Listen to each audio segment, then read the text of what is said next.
الحمد لله الحمد لله. بسم الله الرحمن الرحيم. الحمد لله رب العالمين، والصلاة والسلام على سيد المرسلين سيدنا محمد خاتم النبيين وعلى آله وأصحابه أجمعين ومن تبعهم بإحسان ودعا بدعوتهم إلى يوم الدين. Chers frères et sœurs, nous vivons sur cette terre et nous savons, nous croyons et nous savons qu'après cette vie, il y aura une autre vie.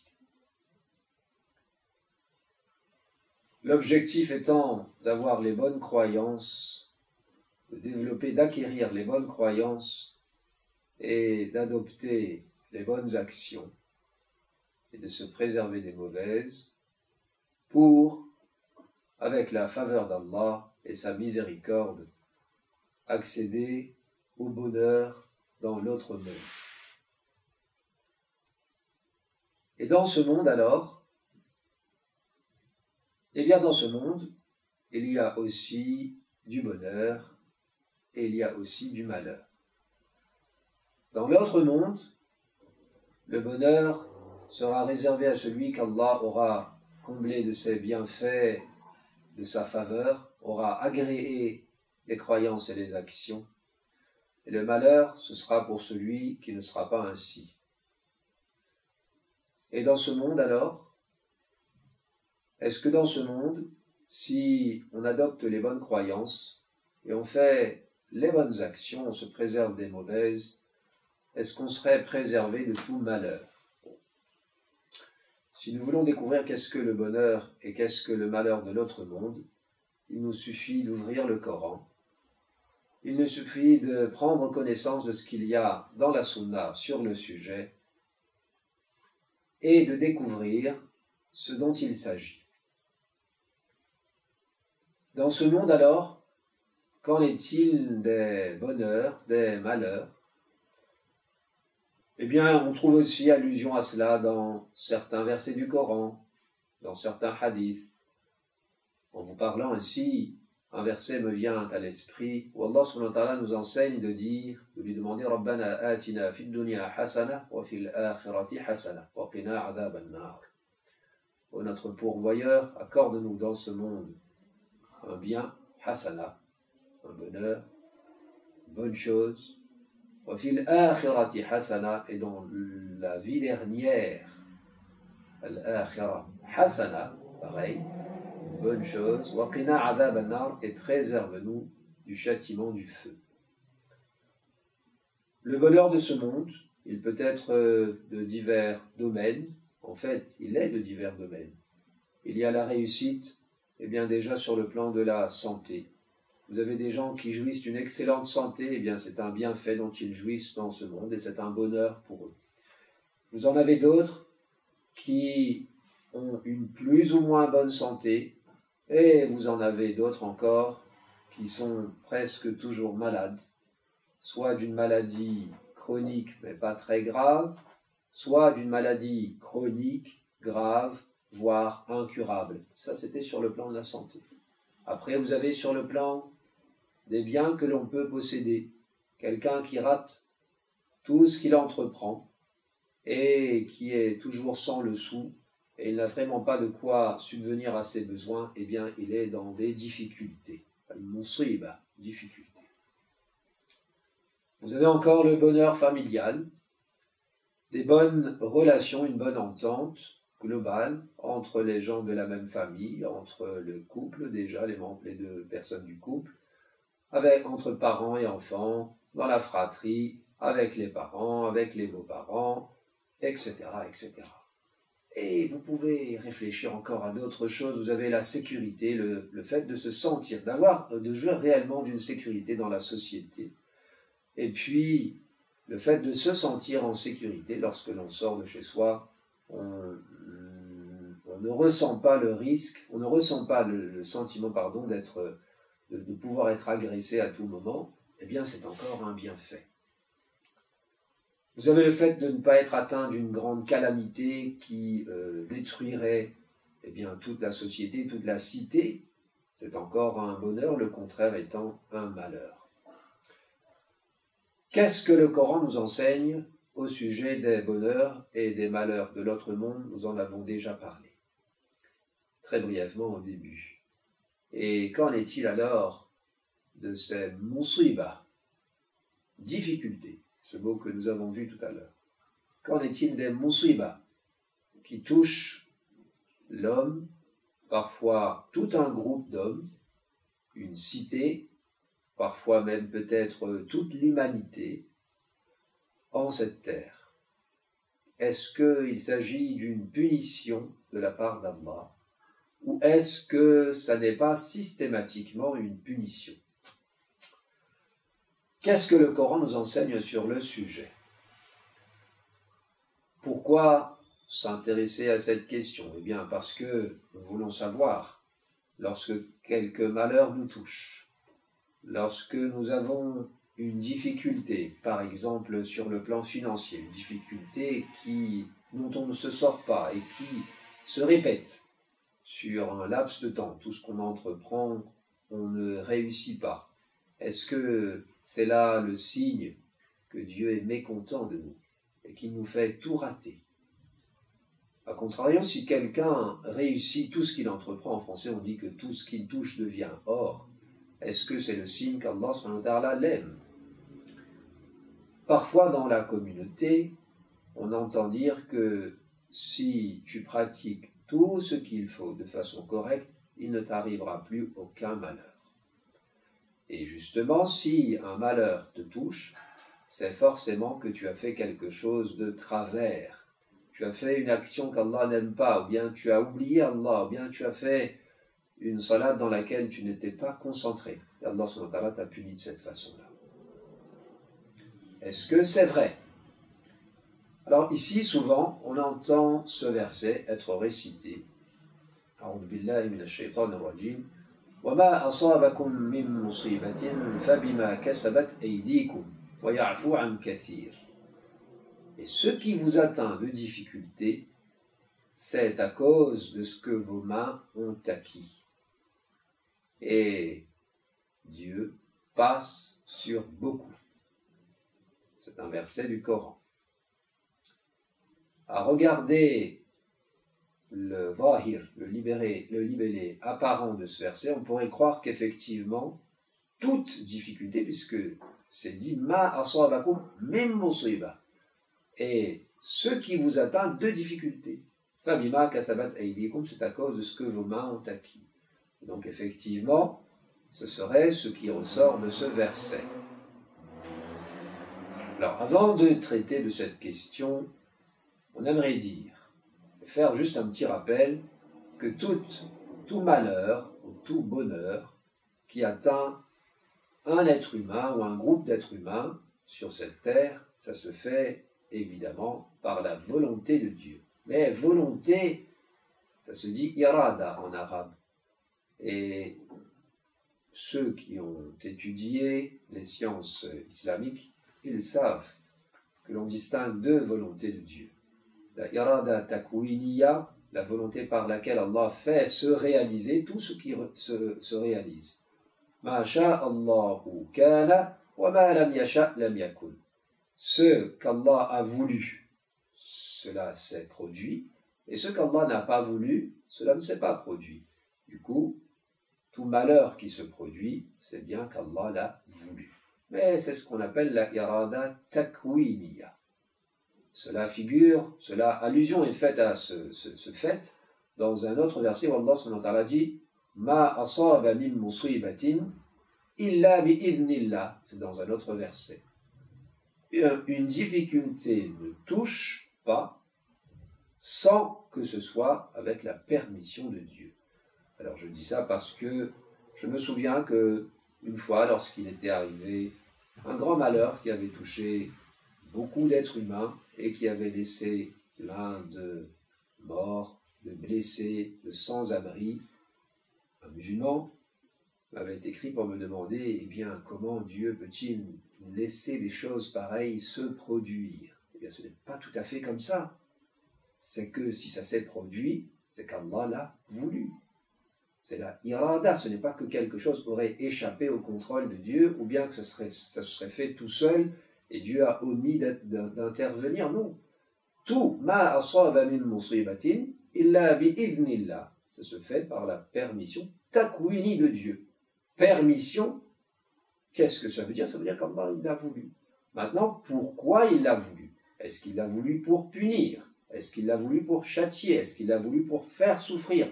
Ça, c'est une autre question, et c'est cette question-là que nous allons aborder aujourd'hui, Inch'Allah.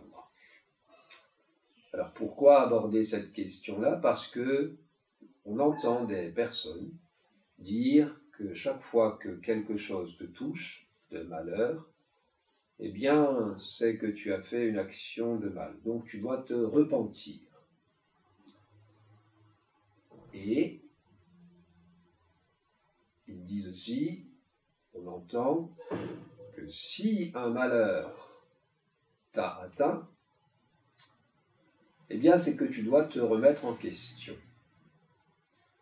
Je me souviens de quelqu'un qui avait perdu son fils dans des circonstances soudaines. C'était tout d'un coup, de façon inattendue, il est arrivé un problème qui a emporté son fils tout d'un coup. Et puis quelqu'un d'autre m'en parle et puis me dit, eh bien, la seule explication que moi je trouve, c'est que le père, il a été puni pour ce qu'il a fait. Alors, je vais essayer de lui expliquer que ça ne se passe pas comme ça n'est pas systématique, c'est ce qu'on va voir. Et il m'a dit non, sinon Dieu n'aurait pas fait faire une chose pareille. Alors justement, c'est par rapport à ce genre de choses que l'on voudrait, éclairer, on voudrait apporter un petit éclaircissement aujourd'hui. Vous avez d'autres personnes qui se sont mises cette idée dans le cœur que chaque fois que tu feras le bien, tu ne connaîtras que le bonheur. Ensuite, elles se mettent à faire beaucoup plus de bien que ce qu'elles faisaient auparavant, et à leur grande surprise, elles connaissent des difficultés qu'elles n'avaient jamais connues auparavant, et là, elles se demandent qu'est-ce qui ne va pas. Il y a certaines personnes qui finissent par douter du bien fondé de faire des bonnes actions et en quelque sorte de faire des sacrifices. Il faut bien faire un certain sacrifice pour délaisser ce qui est interdit, pour rester dans ce qui est bien, et pour ensuite faire les actions qui nous sont demandées, puisqu'elles demandent un certain investissement, et puis elles finissent par abandonner cela. Pourquoi? Parce qu'elles s'étaient mises dans la tête, dans le cœur, que chaque fois que tu feras le bien, il ne t'arrivera que du bonheur. Et chaque malheur, chaque difficulté qui te touche, c'est parce que tu as fait du mal. Ne voyant pas la correspondance entre ce qu'elles pensaient et ce qui leur est arrivé, elles ont fini par douter, voire pour certaines, abandonner au moins la pratique. Vous entendez enfin certaines personnes vous dire que Dieu n'est qu'amour. Et s'il n'est qu'amour, s'il n'est que bon, eh bien, il n'envoie pas de difficulté comme ça. Si c'est une difficulté, eh bien, c'est une absence de relation avec Dieu, qui n'est qu'amour, qui a donc entraîné cette difficulté sur toi. Eh bien, c'est la troisième raison pour laquelle nous allons parler de cela. Alors, Allah subhanahu wa ta'ala, effectivement, dans le Coran, si nous voulons savoir comment Allah subhanahu wa ta'ala il agit, pourquoi il agit, eh bien, nous avons ici sa parole parmi nous. La connaissance de sa parole est parmi nous. La connaissance de sa parole, il nous a fait connaître ce qu'il a dit dans sa dernière révélation envoyée à son dernier messager, Muhammad ibn Abdillah, sallallahu alayhi wa sallam. Et dedans, vous trouvez effectivement le verset que nous avons vu tout à l'heure. Ne vous touche pas, ma asabakum min musibatin, toute difficulté qui vous atteint, c'est à cause de ce que vos mains ont acquis. On y reviendra, Inch'Allah.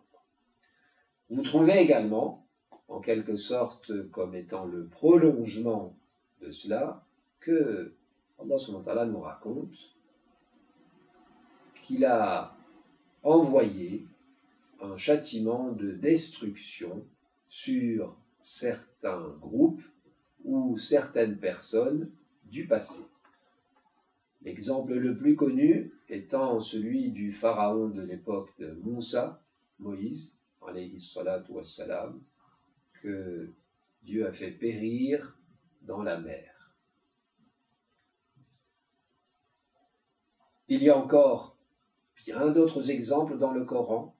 Il y a un verset dans Sourate Al-Ankabut, sourate de l'araignée, où Allah subhanahu wa ta'ala nous dit « فَكُلًّا أَخَذْنَا بِذَنْبِهِ » Tous, c'est-à-dire tous les groupes qu'il a évoqués là, nous les avons saisis à cause de leur dhanb, du mal qu'ils ont fait. فَمِنْهُمْ مَنْ أَرْسَلْنَا عَلَيْهِ حَاصِبًا. Il y en a sur qui nous avons envoyé un vent, c'est un vent violent. وَمِنْهُمْ مَنْ أَخَذَتْهُ الصَّيْحَةُ. Il y en a que le cri a saisi. وَمِنْهُمْ مَنْ خَسَفْنَا بِهِ الْأَرْضِ. Et il y en a que nous avons englouti dans la terre. Alors il s'agit ici d'une personne, Corée, Qarun. وَمِنْهُمْ مَنْ خَسَفْنَا بِهِ الْأَرْضِ وَمِنْهُمْ مَنْ أَغْرَقْنَا. Il y en a que nous avons noyé. Il s'agit du pharaon de l'époque de Moussa et de son armée. وَمَا كَانَ اللَّهُ لِيَظْلِمَهُمْ. Allah n'en était pas à être injuste vis-à-vis d'eux. وَلَكِنْ كَانُوا أَنفُسَهُمْ يَظْلِمُونَ. Mais eux-mêmes ont été injustes envers eux. Vous avez ça, effectivement. Mais si vous regardez ici, l'objectif qu'Allah subhanahu wa ta'ala a eu, c'était iqabuhum wa ihlakuhum, les punir et les détruire. Certes. Mais vous ne trouvez pas que ça dans le Coran. Vous trouvez d'autres versets où Allah subhanahu wa ta'ala nous dit, tenez, on va revenir un petit peu à Pharaon et aux siens, à son groupe qui avait réfuté le message de Moïse et qui continuait à persécuter le peuple de Moïse, les fils d'Israël. Il dit qu'avant cela, il nous raconte qu'il leur avait envoyé ce qu'on appelle en français les plaies d'Égypte. Il y a eu différents plaies, différents malheurs, différentes grandes difficultés qui avaient atteint Pharaon et les siens. Et il dit وَمَا نُرِيهِمْ مِنْ آيَةٍ إِلَّا هِيَ أَكْبَرُ مِنْ أُخْتِهَا. Nous ne leur faisons pas voir un signe sans qu'il soit plus grand que le signe qui était avec lui. Et وَأَخَذْنَاهُمْ بِالْعَذَابِ لَعَلَّهُمْ يَرْجِعُونَ. Nous les avions attrapés par le châtiment, peut-être que afin qu'ils reviennent. Et ce afin qu'ils reviennent fait déjà la différence avec le cas que nous avions évoqué tout à l'heure où Allah punissait et détruisait. Ici, il punit certes. Il dit وَأَخَذْنَاهُمْ بِالْعَذَابِ. C'est une punition, mais c'est une sanction motivée par la volonté de faire revenir la personne ou le groupe de personnes, afin que lorsqu'ils subissent cette rigueur qu'Allah subhanahu wa ta'ala leur envoie, ils prennent conscience du mal dans lequel ils sont, du mal qu'ils font, et qu'ils reviennent vers Allah subhanahu wa ta'ala. C'est déjà différent. Alors ici, ce n'est plus iqabuhum wa ihlakuhum, c'est iqabuhum likay yarji'u min dhanbihim wa yunibu ila Allah ta'ala. C'est une punition, oui certes, mais afin que la personne prenne conscience, revienne et se retourne de nouveau vers Dieu, son Créateur. Vous avez ça dans d'autres versets encore. Allah subhanahu wa ta'ala nous dit وَلَنُذِيقَنَّهُمْ مِنَ الْعَذَابِ الْأَدْنَى دُونَ الْعَذَابِ الْأَكْبَرِ لَعَلَّهُمْ يَرْجِعُونَ. Et nous leur faisons goûter assurément au châtiment moindre, en deçà du plus grand châtiment, afin qu'ils reviennent.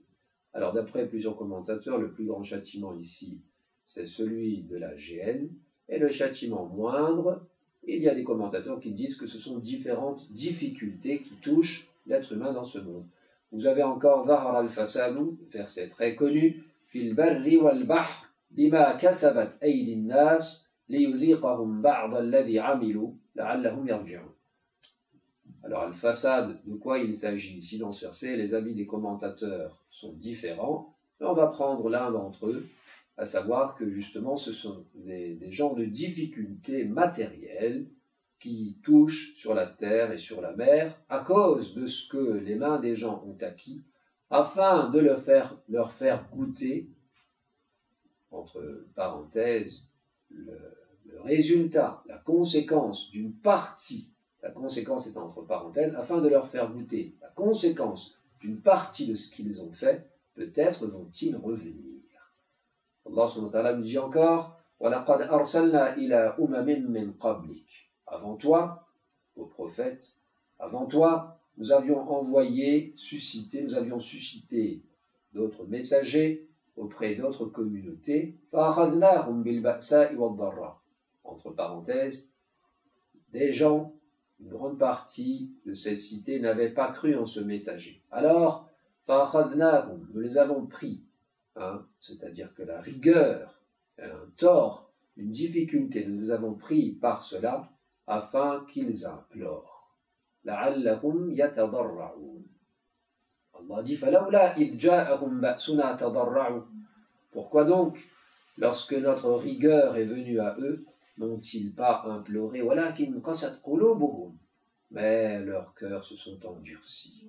Ici nous retrouvons cela. Allah subhanahu wa ta'ala, oui, envoie des difficultés, envoie des calamités, mais l'objectif est que la personne ou le groupe de personnes reviennent, prennent conscience du mal et puis reviennent. Alors vous trouvez ça dans le verset, dans le Coran. Mais vous trouvez d'autres choses encore. Vous trouvez que parfois Allah subhanahu wa ta'ala il dit aux croyants cette fois وَلَنَبْلُوَنَّكُمْ بِشَيْءٍ مِّنَ الْخَوْفِ وَالْجُوعِ وَنَقْصٍ مِّنَ الْأَمْوَالِ وَالْأَنفُسِ وَالثَّمَرَاتِ وَبَشِّرِ الصَّابِرِينَ الَّذِينَ إِذَا أَصَابَتْهُمْ مُصِيبَةٌ قَالُوا إِنَّا لِلَّهِ وَإِنَّا إِلَيْهِ رَاجِعُونَ أُولَٰئِكَ عَلَيْهِمْ صَلَوَاتٌ مِّن رَّبِّهِمْ وَرَحْمَةٌ وَأُولَٰئِكَ هُمُ الْمُهْتَدُونَ.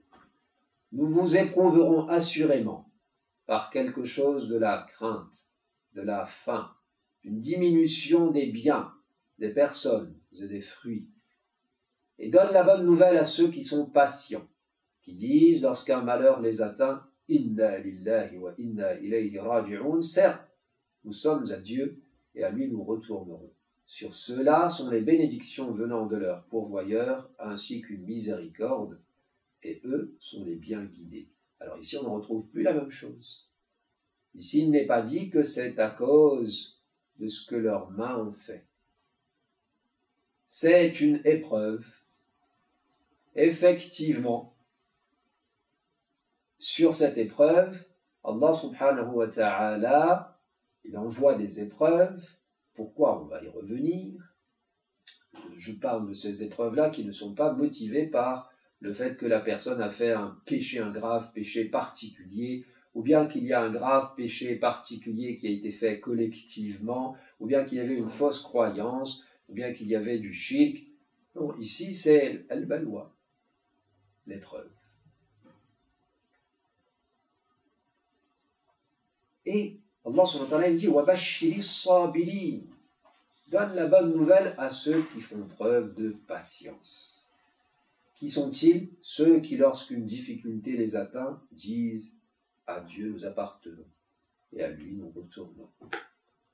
Ici, Allah subhanahu wa ta'ala, son objectif, c'est de mettre à l'épreuve la personne. De mettre à l'épreuve la personne, mettre à l'épreuve et en même temps lui fournir une occasion de faire preuve de patience, et cette patience allant conduire à l'effacement des petits péchés dont nul être humain n'est exempt. Les prophètes sont exempts des grands péchés, ils sont exempts d'être maintenus sur des petits péchés, c'est un des deux avis. L'autre avis, c'est que même les petits péchés, ils n'en font pas du tout. En tout cas, les êtres humains qui ne sont pas prophètes, ils font tous des petits péchés. Au moins des petits péchés, si ce n'est des grands. Et alors, les petits péchés sont effacés par le fait de pratiquer les actions qui sont voulues, et ici, ils sont également effacés par le fait de faire preuve de patience sur les difficultés qui sont inhérentes à la vie sur terre. Et c'est là le point qu'il faut bien comprendre. La vie sur terre est telle, et elle est faite de telle façon qu'il y a du bien-être, il y a du bonheur, mais il y a aussi des difficultés. C'est comme ça la vie sur terre. Allah subhanahu wa ta'ala l'a créé comme ça. Alors parfois, pour les deux raisons que nous avions citées au début, un étant le fait de punir pour détruire, là c'est vraiment en dernier recours qu'Allah subhanahu wa ta'ala il fait ça, comme il nous l'a expliqué, il nous l'a montré. Et puis il y a le fait de punir pour faire revenir, c'est lorsque la personne fait du mal pour lui faire prendre conscience. Mais ici, en troisième position, ce que nous voyons, il ne s'agit pas de la même chose.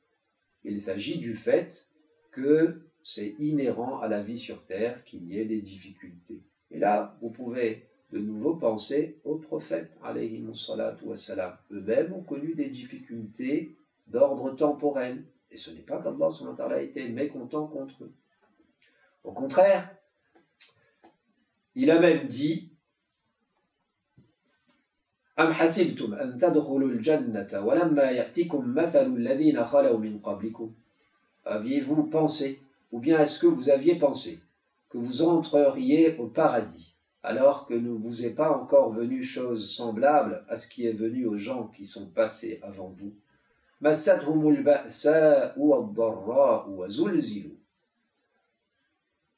Le malheur, la difficulté les ont touchés et ils ont été secoués. حتى يقول الرسول والذين آمنوا معه متى نصر الله. Jusqu'à ce que le messager, ceux qui avaient cru avec lui, disent quand viendra l'aide de Dieu. Ala inna nasrallahi qarib. Écoutez bien, l'aide de Dieu est proche. C'est-à-dire qu'il y a des difficultés, c'est inhérent à la vie sur terre. Alors, oui, Allah subhanahu wa ta'ala, on vient de le voir tout à l'heure, il rétribue partiellement pour les bonnes croyances, bonnes actions, mauvaises actions. Il rétribue partiellement sur terre. Mais c'est justement partiellement. Dans le verset qu'on avait cité tout à l'heure, Allah subhanahu wa ta'ala dit bien une partie de ce qu'ils ont fait. C'est une partie. Et le grand érudit indien, Shah Waliullah, il l'a souligné. Regardez ce mot-là, c'est une partie. Par contre, dans l'au-delà, la rétribution sera complète. C'est ce à quoi fait allusion, écrit Shah Waliullah, l'autre verset, sanafruru lakum ayyuha thaqalan. Oh, vous les deux créatures qui êtes responsables, il s'agit des djinns et des humains, sanafruru lakum. Nous allons nous libérer pour vous. Ce n'est pas qu'Allah subhanahu wa ta'ala n'était pas libéré, c'est une façon de dire que maintenant nous allons prendre vos comptes complets. Ça se passera là-bas. Alors sur terre, il y a bien entendu une rétribution partielle. Ce qui dit partielle dit qu'il y a soit des bonnes actions pour lesquelles on n'aura pas de rétribution bonne sur cette terre. Il y a des mauvaises actions pour lesquelles il n'y aura pas de malheur sur cette terre. Et puis de l'autre côté, il y a des calamités qui vont toucher des gens, pas pour les punir. C'est pour les éprouver, pour effacer des petits péchés qu'ils ont faits, petits péchés dont nul n'est exempt. Et les prophètes eux-mêmes les ont connus. Sa'd radiyallahu anhu dit, j'ai demandé, Ya Rasulallah, au messager de Dieu, Ayyun nasi ashaddu bala'an, lesquels des hommes connaissent le plus d'épreuves? Qala al-anbiya, les prophètes. Thumma al-amthal fal-amthal. Ensuite le meilleur. Fayubtala ar-rajulu ala hasabi dinihi.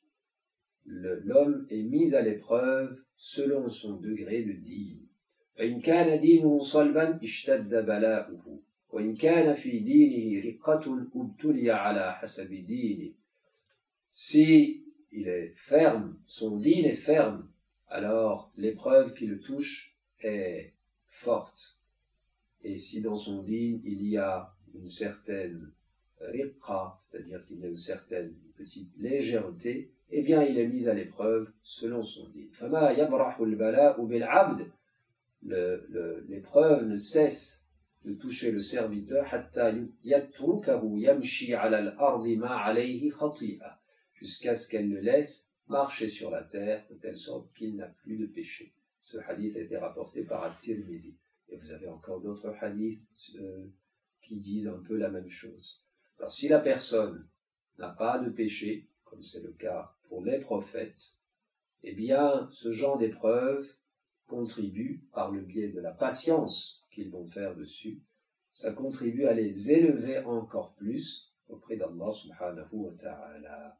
Alors ceci nous montre que parfois les difficultés qui touchent des personnes, eh bien elles ne sont pas motivées par le fait de les punir. Certes, c'est parce qu'il y a des petits péchés pour les effacer, mais parfois c'est aussi pour les élever.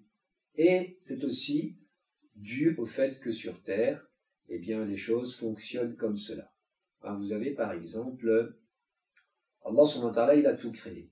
Mais il a créé cette terre en étant un système où il y a des liens de cause et d'effet. Tout reste bien sûr sous son contrôle. On avait dit tout à l'heure que rien ne se passe sans qu'il l'ait voulu, sans que ce soit avec sa permission. Mais il a mis quand même un certain effet dans certaines choses, cet effet se faisant de façon naturelle, de façon basique, sur d'autres choses. Ainsi, vous avez que dans le hadith, il ressort d'un hadith que celui qui habite dans une demeure insalubre, eh bien, il risque fort de devenir malade. Si l'endroit est insalubre, eh bien, vous avez des forts risques de devenir malade. Quand vous allez tomber malade et qu'il y aura, c'est une difficulté, eh bien, ce n'est pas forcément une punition de la part d'Allah subhanahu wa ta'ala. Ça se peut qu'Allah subhanahu wa ta'ala ait voulu que vous alliez là-bas pour qu'ensuite vous tombiez malade pour vous punir de quelque chose. Mais ça se peut que vous allez là-bas et vous allez faire preuve de patience sur cette maladie qui vous touche. Allah subhanahu wa ta'ala va pardonner les petits péchés, et il va vous élever en grade, et ce qui n'empêche toujours pas de prendre ses précautions et de comprendre que la demeure étant insalubre, eh bien, il faut changer d'endroit et aller habiter ailleurs. Regardez, lorsque le prophète sallallahu alayhi wa sallam avait reçu la première révélation, lorsqu'il était dans la grotte de Hira. Alors, est-ce qu'il a eu un questionnement au sujet de ce qui lui arrivait, ou bien il était sûr? Et il y a débat, je laisse ça pour les spécialistes. Ibn Jawzi a son avis sur le sujet, qui est bien connu des spécialistes. Toujours est-il que, s'étant réfugié auprès de Khadija, radiyallahu anha, celle-ci a décidé de l'emmener auprès de son cousin, elle, Waraqa ibn Nawfal. Alors, Waraqa ibn Nawfal lui a dit, Hada Namus. Ça, c'est le confident qui est venu à toi. C'est-à-dire, le confident de Dieu, c'est l'ange Gabriel. Et ensuite, Waraqa lui a dit, j'aurais aimé être fort lorsque ton peuple va te pousser à l'exil. Mettez-vous à la place du prophète sallallahu alayhi wa sallam, il était connu comme l'homme amin, comme l'homme honnête, il était respecté, même s'il n'était pas très fortuné sur le plan financier, mais il était respecté par tout le monde. Il a dit, ils vont me pousser à l'exil. Et Waraqa lui a dit, Na'am, lam ya'ti rajulun qattu bimithli ma ji'ta bihi illa udiya. Oui. Jamais un homme n'a apporté ce que tu apportes là, c'est-à-dire cette révélation, ce message, la ilaha illallah, sans que des gens deviennent ses ennemis. Regardez, ça fait partie de ce qui est prévisible. Allah subhanahu wa ta'ala a créé comme cela la société humaine. Alors Allah subhanahu wa ta'ala ensuite, il a accordé sa protection à Rasulullah sallallahu alayhi wa sallam. Bien sûr, il a dit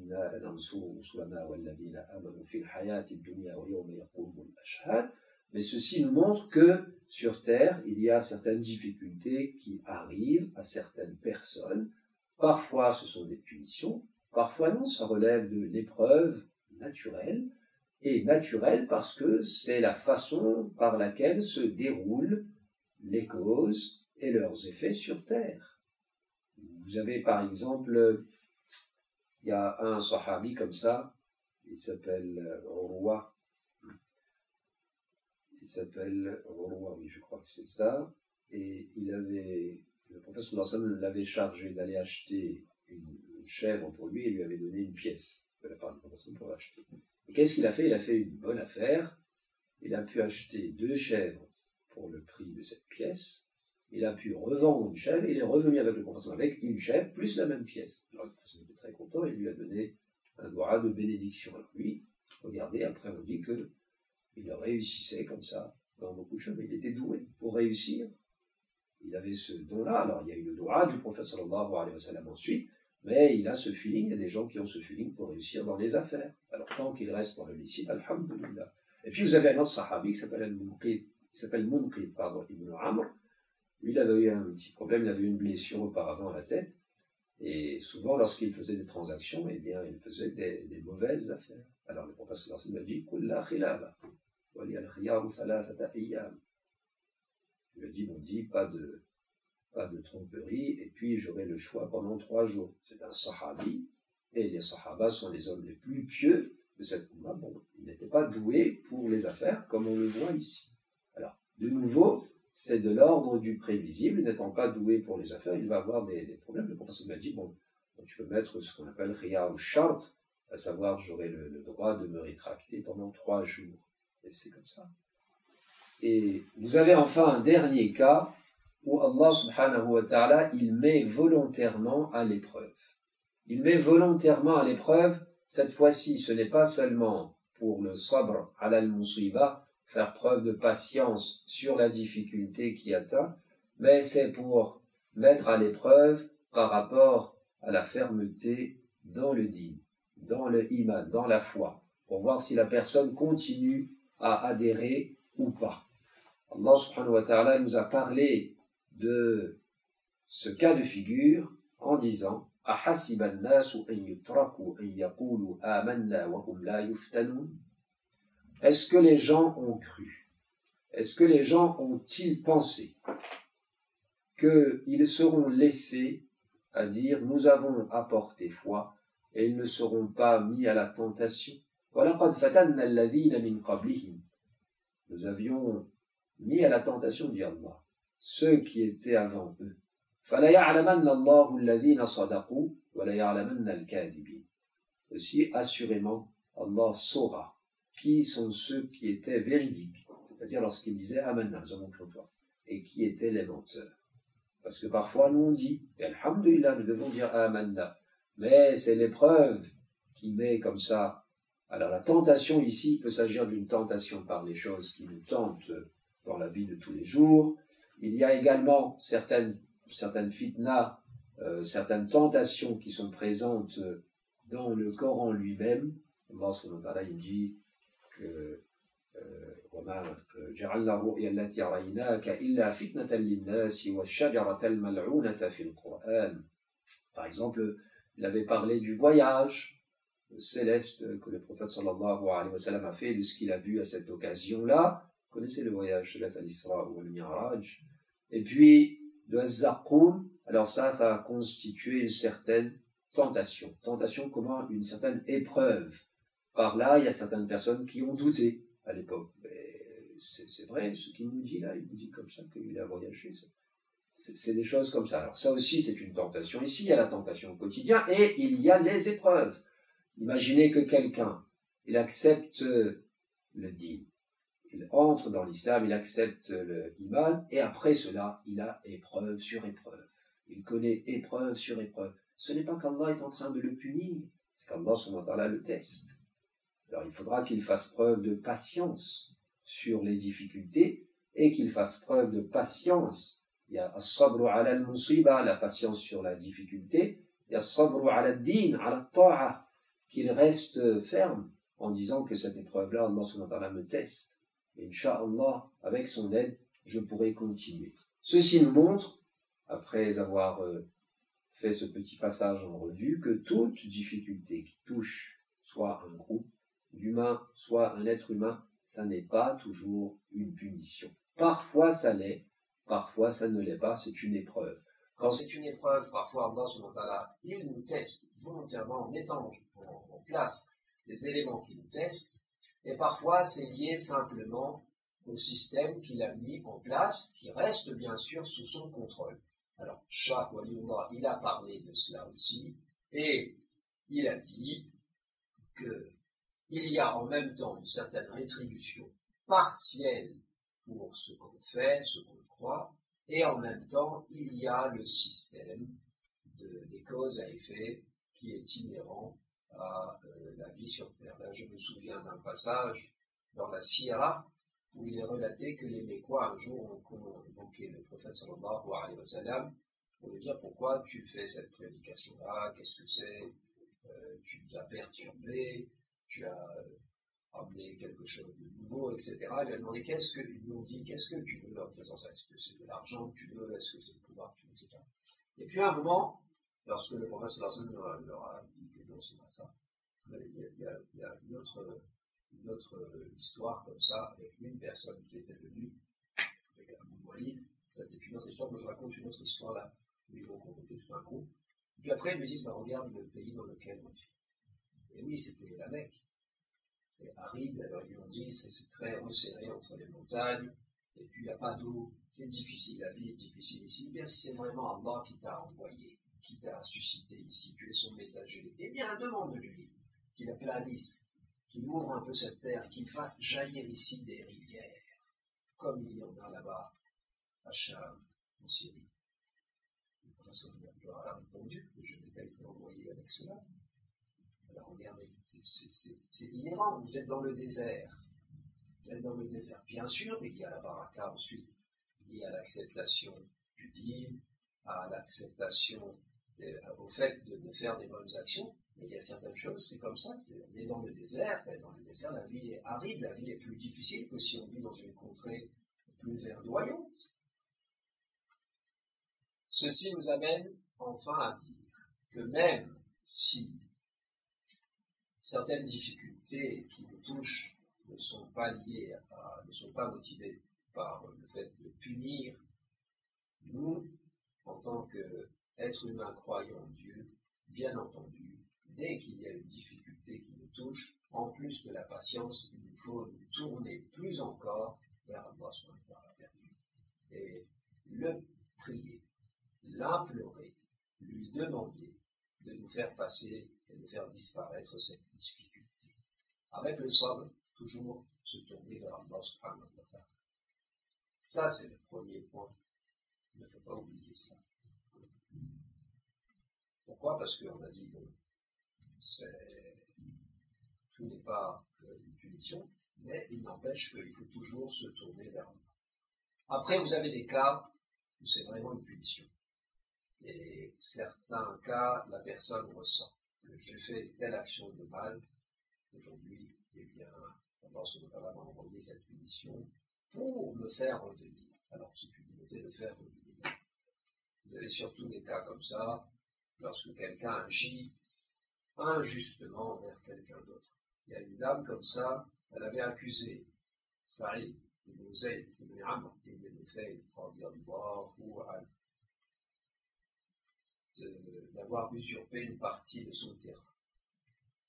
Et Saïd ne l'avait pas fait, il était innocent, et elle avait porté plainte auprès de l'autorité contre lui à ce sujet. Alors, il n'était pas content, il a fait un droit contre elle. Et à la fin, lorsque que Saïd avait demandé contre elle s'est réalisé, elle a dit à Sabatni Da'wat Saïd. Le droit que Saïd avait fait contre moi. Alors, regardez ici, elle a pris conscience. Alors, parfois, ce n'est pas ça, il faut toujours se tourner vers Dieu. Parfois, il faut prendre conscience si on a fait du mal. C'est l'occasion de revenir dans ce moment-là. Il veut le bien pour nous. Même s'il nous envoie une punition comme ça, c'est la'allahum yarji'un. Tant qu'il y a la vie, il y a de l'espoir. Ceci m'amène à dire qu'il ne faut pas développer une conception d'un Dieu qui n'est pas celle qui est véritablement celle de Dieu. Alors, comment on peut le savoir? Eh bien, parce que Allah subhanahu wa ta'ala, dans le Coran, dans sa révélation, et dans les révélations antérieures aussi, il s'est fait connaître à nous. Il a fait connaître ses attributs. J'entends, comme je l'avais dit au début, des gens qui disent que oui, mais Dieu n'est qu'amour. Cette idée est séduisante, mais Allah subhanahu wa ta'ala ne nous a pas dit ça, il nous a dit Al-Ghafour al-Wadud. Il est le pardonnant. Al-Ghafour, le grand pardonnant. Al-Wadud, celui qui aime l'aimant, celui qui aime beaucoup. Alors il y a deux traductions de Wadud, celui qui est beaucoup aimé et celui qui aime beaucoup. Et il est Ar-Rahman, le très clément, le tout clément, Ar-Rahman. Mais dans le Coran, il nous a dit aussi, vous avez vu, on a vu ensemble un petit rappel de ces cas de figure où Allah subhanahu wa ta'ala, il sanctionne aussi. Et il nous a dit aussi qu'il est Shadid al-Iqab. Il punit aussi. Et quand il punit, il est Shadid. Alors, ce n'est pas le Dieu vengeur, colérique. Ce n'est pas le Dieu qui n'est qu'aimant et qui n'est que douceur. Allah subhanahu wa ta'ala nous a fait connaître comment il est. Il est Ar-Rahman, le tout miséricordieux, mais il est aussi Shadid al-Iqab. C'est la sourate al-Hijr. C'est Nabbi, il nous dit Nabbi, enfin, il dit à Rasulullah sallallahu alayhi wa sallam, pour nous faire entendre, Nabbi ibadi anni ana al-ghafur rahim, wa anna adhabi huwa al-adhab al-alim. Informe mes serviteurs, que je suis, anni, Nabbi ibadi anni ana al-ghafur rahim, que je suis, moi, le très pardonnant et le miséricordieux. وَأَنَّ عَذَابِي هُوَ الْعَذَابُ الْأَلِيمُ, et que mon châtiment est le châtiment douloureux. Et Rasulullah sallallahu alayhi wa sallam nous a enseigné qu'Allah subhanahu wa ta'ala, il a écrit auprès de lui, Inna rahmati ghalabat ghadabi, ma miséricorde domine ma colère.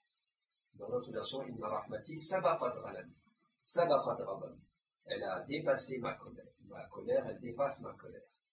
Et si vous regardez bien, effectivement, dans le Coran, il y a Ar-Rahman, le tout miséricordieux.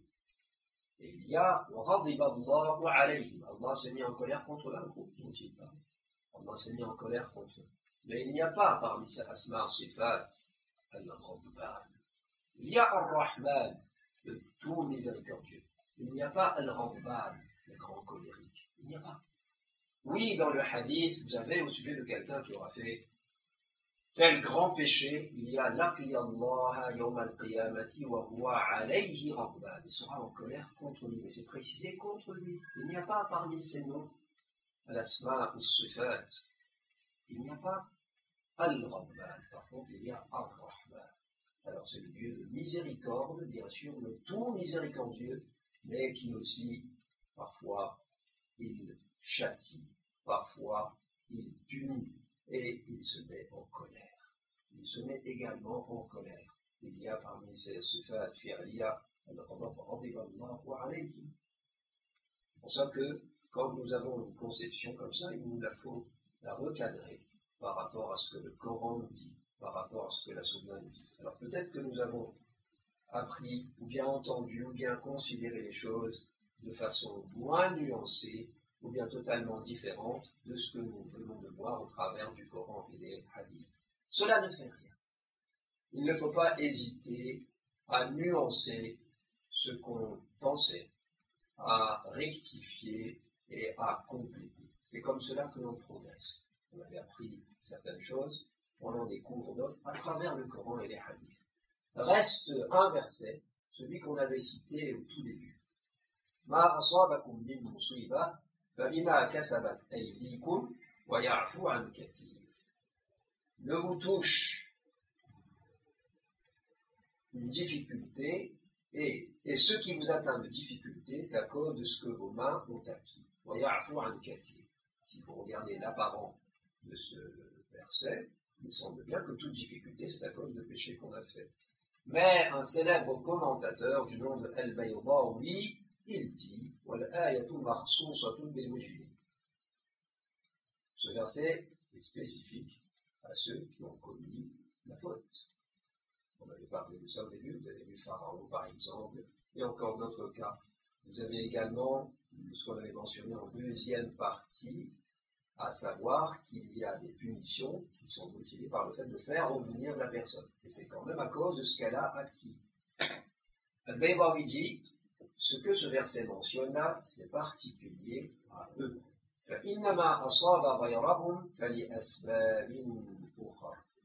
Parce que ce qui touche autre que, eh bien c'est à cause d'autre chose.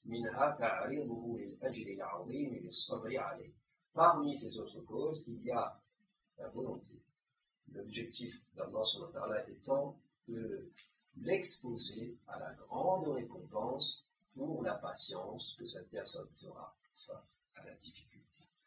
Il y a enfin un point, c'est que parfois nous voyons des personnes autour de nous, des frères, des sœurs, qui sont atteintes par des difficultés. N'achevons pas de les enfoncer. Il se peut que ce ne soit qu'une épreuve par laquelle Allah subhanahu wa ta'ala teste ces personnes. Ça se peut que ce soit seulement une épreuve par laquelle Allah subhanahu wa ta'ala veut accorder le péché, le pardon des petits péchés à ces personnes, ou encore les élever. Et il se peut aussi que ce soit quelque chose par laquelle Allah subhanahu wa ta'ala punit cette personne, mais comme on l'avait vu tout à l'heure, c'est pour que cette personne revienne. لَعَلَّهُمْ يَرْجِعُونَ. Alors, elles ont besoin de tout, ces personnes qui subissent ça, sauf qu'on les enfonce. Si vraiment nous voulons les accompagner, ben le meilleur accompagnement, c'est de les encourager. Les encourager, déjà en faisant doua pour que cette difficulté cesse sur elles. Également, pour les exhorter de façon amicale, de façon sage, avec sagesse, à revenir à plus de bonnes actions si c'était parce que cette personne se laissait aller à de mauvaises actions. Mais si on les repousse, si on achève de les enterrer, de les enfoncer, alors il faut faire très très attention. Il y a un hadith, bon, certes, la chaîne de transmission a été discutée, qui dit « La tudhiri shamatata li akhika, fayarhamahu Allahu wa yabtaliyaka » N'exprime pas ta joie face à la difficulté qui touche ton frère, car il se peut qu'Allah le prenne en miséricorde et toi te mette à l'épreuve. Ne nous réjouissons pas non plus d'un autre type de malheur qui peut toucher certaines autres personnes, comme par exemple qui touche les enfants de ces personnes-là, qui ont un certain comportement déviant, qui se laissent aller à des actions que notre dîne réprouve. Bien sûr, il ne s'agit pas de déresponsabiliser, il faut que les parents donnent la meilleure éducation qui soit à leurs enfants. Mais vous avez des enfants, des parents qui ont donné la meilleure éducation qu'ils ont pu, et ils ont des enfants qui ont suivi ce qu'ils leur ont prodigué, et d'autres enfants qui ne les ont pas suivis.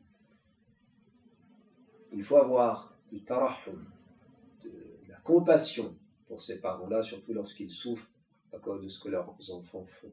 Et non pas se réjouir, non pas se laisser aller à des paroles de rejet, des paroles ironiques sur les autres, que voilà, lui il fait ça, et regarde, on ne sait pas de quoi l'avenir sera fait pour nous-mêmes. Nous aussi nous avons des enfants, nous aussi nous avons des petits-enfants, nous aurons des petits-enfants. Il faut être mesuré, et il faut être prudent dans ses paroles, et surtout accompagner. Si vraiment c'est une épreuve pour sanction, eh bien, afin qu'ils reviennent, eh bien, ils vont revenir si on les accompagne, si on sait trouver les mots justes pour leur dire reviens, Inch'Allah. Allah subhanahu wa ta'ala, il accepte le pardon, il accepte le repentir, il accorde le pardon, et c'est ainsi que, Inch'Allah, nous progresserons tous et nous avancerons tous vers Allah subhanahu wa ta'ala. Sur ce, nous allons terminer cette petite intervention. Nous vous remercions pour votre attention et nous faisons gloire pour tout le monde qu'Allah subhanahu wa ta'ala nous accorde du bien dans cette vie, du bien dans notre monde, dans la vie dernière, et qu'il nous préserve de tout châtiment. Wa akhiru da'wana, alhamdulillah, alhamdulillah. سعيدا كن فريدا عش بفخر في الحياة لا تبالي فالمعالي